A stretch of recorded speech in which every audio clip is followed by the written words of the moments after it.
श्री कृष्ण कहते हैं, सुख एवं आनंद मनुष्य के भीतर ही निवास करते हैं, परंतु मनुष्य उसे स्त्री में, घर में और बाहरी सुख प्राप्ति के लिए ढूंढ रहा है। श्री कृष्ण कहते हैं कि भगवान उपासना केवल शरीर से ही नहीं बल्कि मन से भी करना चाहिए। ईश्वर का वंदन उन्हें प्रेम बंधन में बांधता है। मनुष्य की वासना ही उसके पुनर्जन्म का कारण होती है। मनुष्य इंद्रियों के अधीन है, इसलिए उसके जीवन में बेकार की परेशानियां आती हैं। मनुष्य के अंदर धैर्य, सदाचार, स्नेह और सेवा जैसे गुण सत्संग के बिना नहीं आते हैं। श्री कृष्ण कहते हैं, जिस प्रकार शरीर से वस्त्र मैले होने पर बदलते हैं, ठीक उसी प्रकार हृदय में से गंदे विचार को मैले होने से उसे निकाल देना चाहिए। जवानी में जिसने ज्यादा पाप किए हैं, उसे बुढ़ापे में नींद नहीं आती है, उसे वह पश्चाताप में बिताते हैं।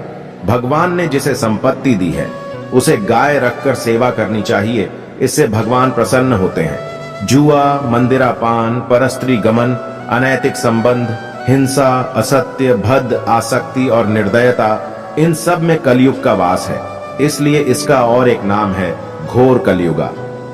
अधिकारी शिव को, यानी जो ज्ञान प्राप्त करने में परिश्रम करते हैं, उसे अच्छा गुरु अवश्य मिलता है।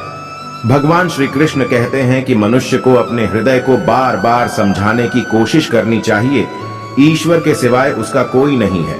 साथ ही यह विचार करना चाहिए कि उसका कोई नहीं है इस ब्रह्मांड में भी जो उसका साथ देगा।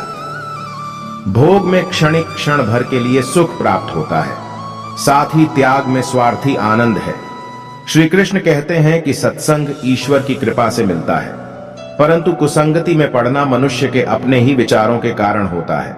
लोभ और मोह माया, किसी से अधिक लगाव, पाप के माता पिता कहे जाते हैं। साथ ही लोभ पाप का बाप ही है।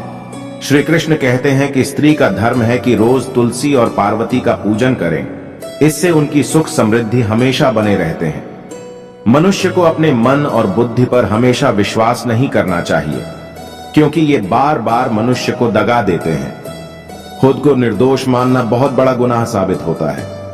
पति पत्नी पवित्र रिश्ता बनाए रखने से भगवान पुत्र के रूप में उनके घर आने की इच्छा रखते हैं। भगवान इन सभी कसौटियों पर कसकर जांच परख कर ही मनुष्य को अपनाते हैं।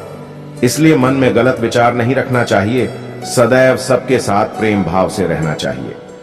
जो दोस्त हमारी वीडियो देख रहे हैं, वह कमेंट में हरे कृष्णा जरूर लिखें और साथ ही लाइक करके हमें सपोर्ट करें। जय श्री कृष्णा, राधे राधे।